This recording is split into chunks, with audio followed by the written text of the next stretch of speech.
E aí galera, tudo bem com vocês? Vamos para mais uma edição do 6x1 Responde, aquele quadro onde vocês fazem perguntas, eu as respondo no vídeo, você vem aqui nos comentários e deixa um outro questionamento para a próxima edição e assim a gente vai se retroalimentando até o fim dos tempos. Desde o início eu peço para você deixar o like no vídeo, se inscrever no canal caso ainda não seja inscrito, usar os comentários para opinar sobre cada um dos assuntos e também deixar a sua pergunta para a próxima edição. Lembrando que esse vídeo é feito com o apoio da Betfair, site de apostas esportivas que é apoiador aqui do canal, patrocinador, master do Cruzeiro também. A Betfair que tem uma oferta para novos clientes de até R$200 em aposta grátis. Você entra aqui pelo link da descrição, faz o seu cadastro que é super simples e rápido. O valor que você investir no primeiro depósito, a Betfair dobra para você utilizar como aposta no site, né, na forma de bônus e num valor máximo de R$200. Então essa é uma promoção exclusiva para novos clientes, mas todo final de semana tem aposta grátis para todos os clientes também, não deixa de aproveitar. O que eu sempre lembro, hein, apostar com responsabilidade para você se divertir. Começo com a pergunta do Ryan Salermo. Quantos pontos perdemos por gols que o Wesley perdeu? Acho que deve ter sido uns 12 pelo menos. Ryan, ou Rian, obrigado pela pergunta. Eu acho que tá todo mundo de saco cheio das chances perdidas pelo Wesley, né? Uma coisa que tem acontecido desde o início da temporada, desde o Campeonato Mineiro, mas no Campeonato Brasileiro são chances que ele desperdiçou e fazem muita falta, né? Alguns pontos que o Cruzeiro poderia ter a mais. Mas assim, é um pouco complicado a gente dar uma resposta objetiva sobre isso, porque a gente deve lembrar, né, que quando sai um gol, todo o resto dessa partida, ela pode ser modificada a partir daí. Então, tipo assim, se ele faz esse gol, a gente ia ganhar? Não necessariamente, talvez a gente tomasse o empate depois, tomasse a virada, talvez fizesse outros gols. Os gols sempre mudam a partida, independente das circunstâncias em que eles são marcados. Então é impossível a gente responder isso de forma objetiva. O que eu vou tentar então usar aqui como regra? As estatísticas que tem lá no site SofaScore. Wesley, segundo esse site, desperdiçou 6 chances claras de gol no Campeonato Brasileiro. Inclusive, pelo que eu vi no site, eles nem consideraram essa chance desperdiçada contra o Vasco. Eu não entendi muito bem qual foi o motivo, né? Talvez eles tenham entendido que não houve uma finalização, mas uma tentativa de domínio. Enfim, eu só sei que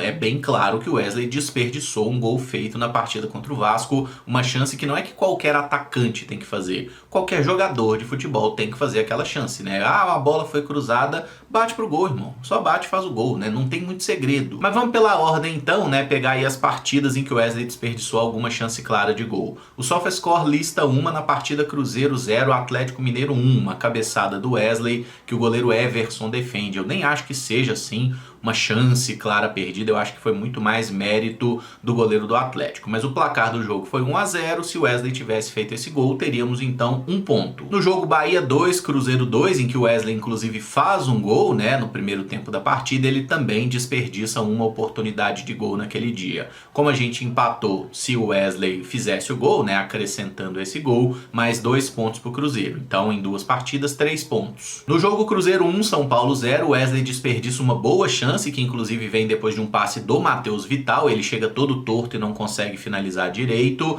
Como aquele jogo o Cruzeiro ganhou por 1-0, até com um gol contra do Rafinha, então 0 ponto. Essa chance perdida não impactou. Aí a gente tem o jogo Inter 0, Cruzeiro 0, que o Wesley tem aquela oportunidade clara, tenta driblar o goleiro, acaba sendo desarmado. O jogo ficou empate. Se o Cruzeiro tivesse vencido, eram 2 pontos a mais na conta, então a gente chega a 5 pontos. Na partida Cruzeiro 0, Coritiba 0, primeiro turno aí de Campeonato Brasileiro, o Wesley tem uma chance muito clara, que ele avança com a bola por dentro, bate de perna esquerda para fora. O jogo acabou empatado. Com aquele gol, né, e consequente vitória do Cruzeiro, teríamos mais 2 pontos, então chegaríamos a 7. Palmeiras 1, Cruzeiro 0, fechamento do turno, chance de lei do ex, né? O jogo tava 0-0, o Wesley sai na cara do goleiro Everton, finaliza de canhota na rede pelo lado de fora. Esse aí a gente pode até discutir um pouco, né? Porque você pode falar assim, se o Wesley faz aquele gol, o jogo acabaria 1-0, o Cruzeiro iria vencer a partida. Aí a gente colocaria 3 pontos e iria a 10. Mas devemos lembrar que o Cruzeiro tomou um gol no último lance, né? Um gol de bola parada, que no final das contas ali o Palmeiras fez o gol até com o, sei lá, Flaco Lopes, nem lembro, mas enfim,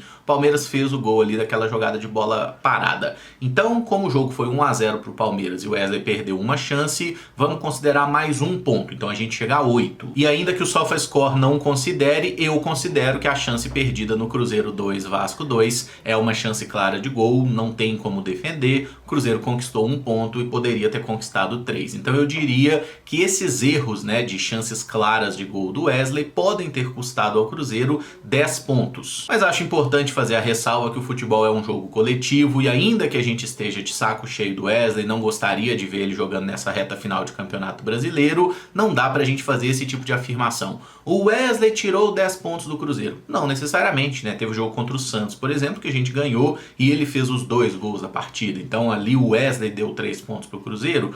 De certa forma sim, mas não objetivamente, porque todo mundo jogou juntos, defendeu, né, para conseguir aquele resultado. É fato que a contratação do Wesley é uma grande decepção quando a gente considera o alto valor que foi empregado para tirá-lo do Palmeiras e o pouco futebol que ele mostrou até o momento. Agora é atleta do Cruzeiro, tem contrato longo, ainda é um jogador jovem e acho que poderá sim no futuro dar a volta por cima. Eu só não consigo enxergar o Wesley fazendo a diferença em favor do Cruzeiro nessa reta final de Campeonato Brasileiro. Até porque é um jogador que por tudo que ele não fez nessa temporada, certamente não está nas melhores condições psicológicas, né? E a gente sabe o quanto é importante a confiança, a frieza, especialmente para atletas que lidam com finalização, que lidam ali com que precisam fazer gol, coisa que o Wesley não sabe fazer. E quando a gente olha para as estatísticas do Wesley em clubes anteriores, esse já é um problema que ele mostrava no Palmeiras, que ele mostrou no Vitória na Série B. Não é uma novidade o Wesley não saber fazer gol.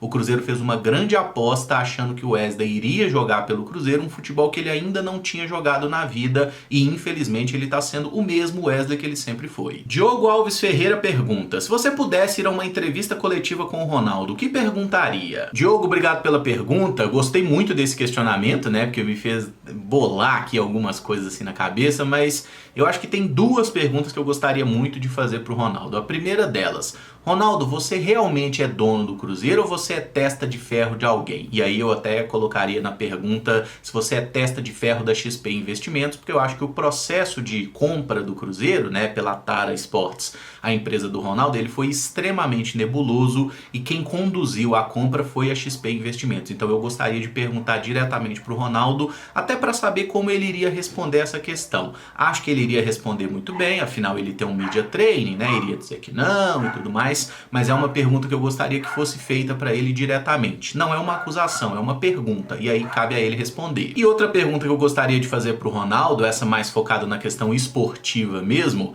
é por que ele confia tanto no Paulo André, né? O que é que o Paulo André mostrou para ele durante os anos que eles trabalham juntos aí para ter tanta confiança nesse profissional, para acreditar piamente que ele é capaz de dirigir o futebol tanto de Cruzeiro quanto de Valladolid, porque esportivamente o Ronaldo não conseguiu ter sucesso na Espanha, o time sobe de divisão e cai no outro ano, e aqui no Cruzeiro, né, a gente conseguiu subir no primeiro ano, mas agora está lutando contra o rebaixamento com muitos erros da direção, né, especialmente na coisa das contratações. Eu fiz um vídeo recente mostrando os jogadores que participaram da Série B do Cruzeiro ano passado e também teve um número grotesco de erros de avaliação de contratações que foram mal feitas, e nessa temporada a gente tem um número até maior, né? Até porque o nível de exigência também é maior. Então eu acho que esses seriam os 2 questionamentos que eu gostaria de ver o Ronaldo respondendo. Alex TK1RQ pergunta: você falou do zagueiro Wallace, como está a carreira desse jogador? Poderia ser reforço do Cruzeiro na próxima temporada? Alex, obrigado pela pergunta. O legal é que eu não tenho a menor ideia de em qual momento eu falei sobre o zagueiro Wallace, né?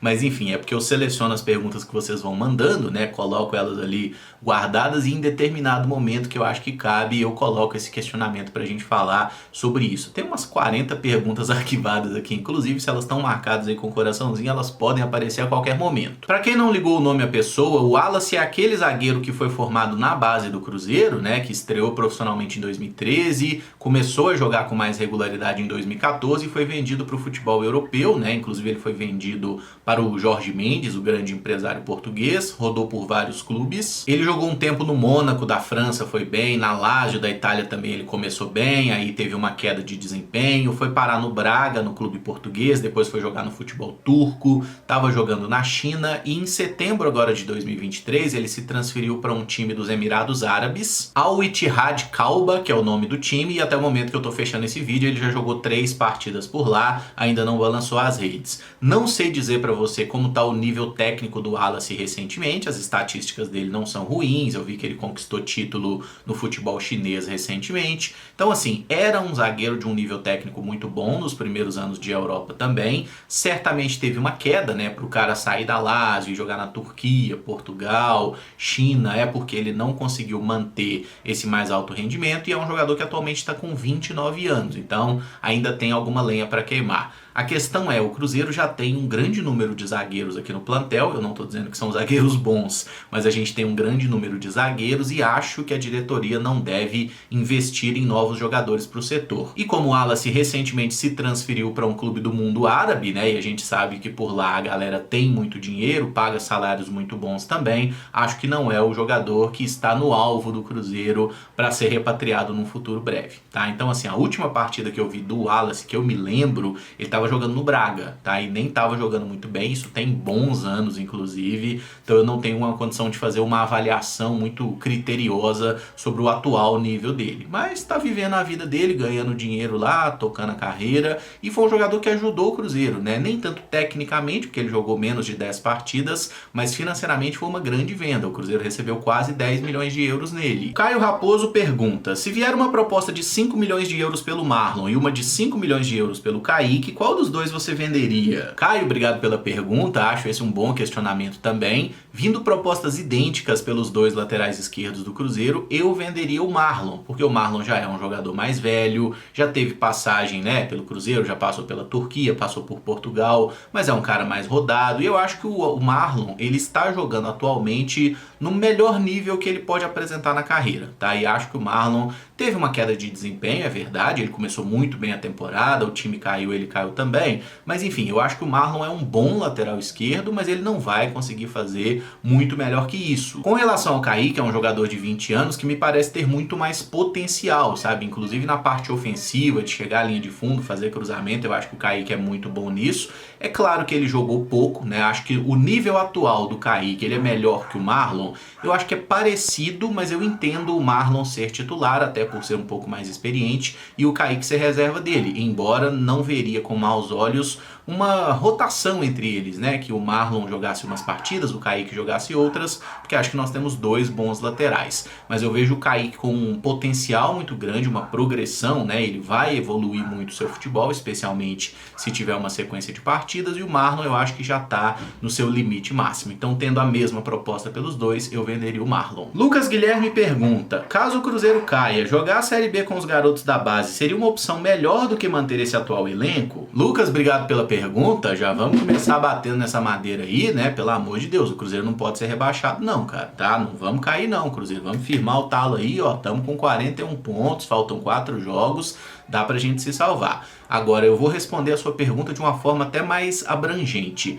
Caindo para a Série B ou ficando na Série A, o Cruzeiro deve manter esse elenco ou usar a base? Eu acho que a gente deve usar a base, primeiramente porque a gente não vai render menos do que rendeu esse ano com jogadores experientes. A gente viu o Cruzeiro fazendo algumas apostas bem relevantes nessa temporada, né? Contratando alguns jogadores caros, paga salários muito altos, e tem gente que vai falar do Matheus Pereira, que sim, é o maior salário do elenco, mas o Matheus Pereira ganha 1 milhão, beleza, vocês acham que o Gilberto ganha quanto? Vocês acham que o Wesley ganha quanto? Que o Nicão ganha quanto? Vocês acham que esses caras estão jogando no Cruzeiro por 100 mil reais? É bem mais que isso. Rafael Cabral, vocês acham que ganha pouco? Então vamos acordar pra vida. O Cruzeiro errou demais nas contratações dessa temporada, tem muito jogador super valorizado nesse elenco, tá? Que ganha altos salários e entrega muito pouco, e a gente pode falar de Arthur Gomes, a gente pode falar de Matheus Vital, a gente pode falar do Ramiro, que não é porque tá lesionado que a gente não pode falar também.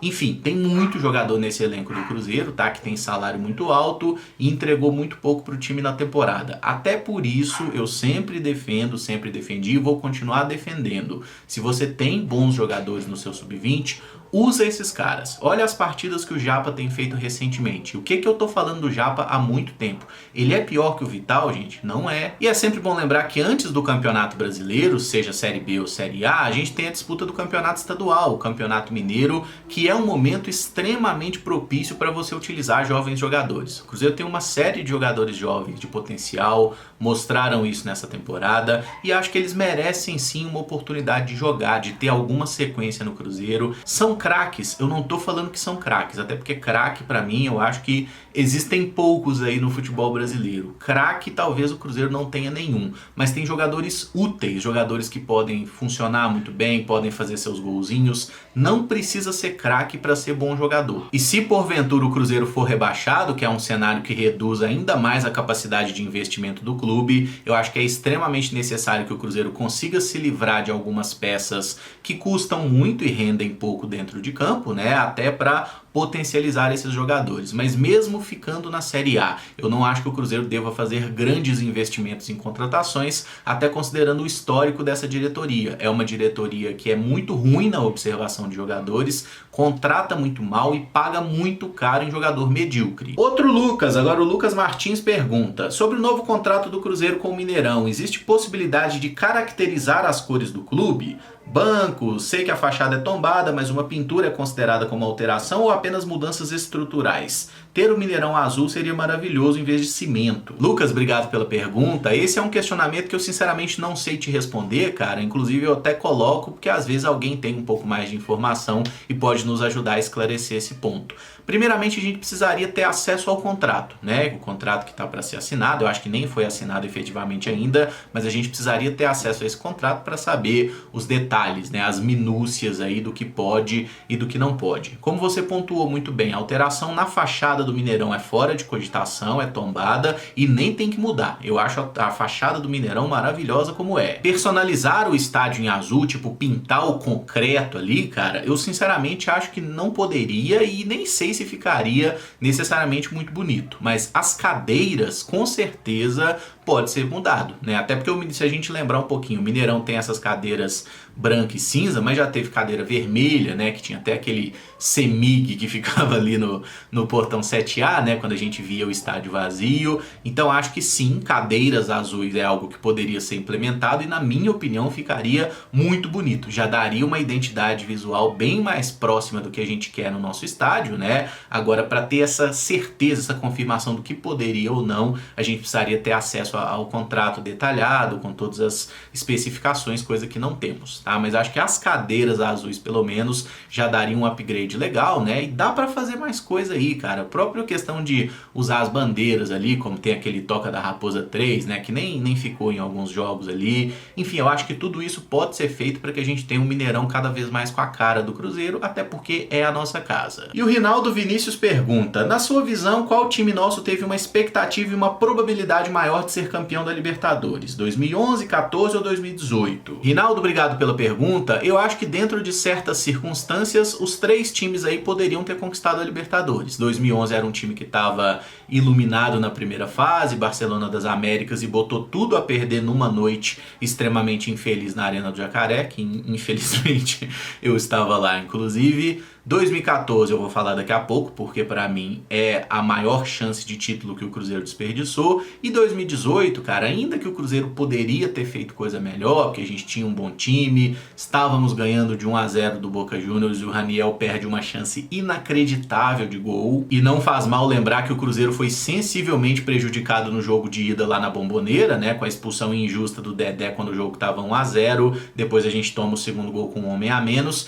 e o Cruzeiro teve chances para fazer gol naquele dia, né? Thiago Neves, Rafinha, perdemos boas oportunidades também, mas passou muito pela nossa incompetência, apesar de uma pitada ali de roubo mesmo, né? Na erro de arbitragem. Erro não, foi roubo mesmo. Roubaram a gente contra o Boca ali em 2018 lá na Bomboneira. Depois aqui o Cruzeiro foi muito incompetente e acabou até tomando um empate no fim, né? A gente nem ganhou aquele jogo de volta contra o Boca Juniors. Mas para mim 2014 é o que mais dói pela forma como o Cruzeiro estava jogando, estava passando, era um time experiente, pronto, tecnicamente muito bom, tanto que a gente ganha o Brasileiro, faz final de Copa do Brasil. A gente jogou mal contra o San Lorenzo na Argentina, acabou perdendo o jogo por 1-0 e aqui no Mineirão tomou um gol idiota, uma falha coletiva ali do sistema defensivo, depois empilhou chances perdidas no ataque. Tem até aquela bola que o Marcelo Moreno finaliza, ela pega numa trave, anda na linha, toca na outra. Foi bizarro, né? Aquele dia ali, as coisas não deram certo. E acho que o time de 2014 estava absolutamente pronto para ganhar a Libertadores, mas faltou competência naquele jogo contra o San Lorenzo. E quando a gente olha os times que passaram para a semifinal, né? A gente caiu nas quartas, o Cruzeiro era melhor que todos eles. Então, para mim, aquela ali foi uma chance de título que realmente ainda dói ter sido desperdiçada. Mas bola pra frente, né? Que a gente consiga em breve estar numa outra final de Libertadores. Mas primeiro vamos focar em não cair para a Série B,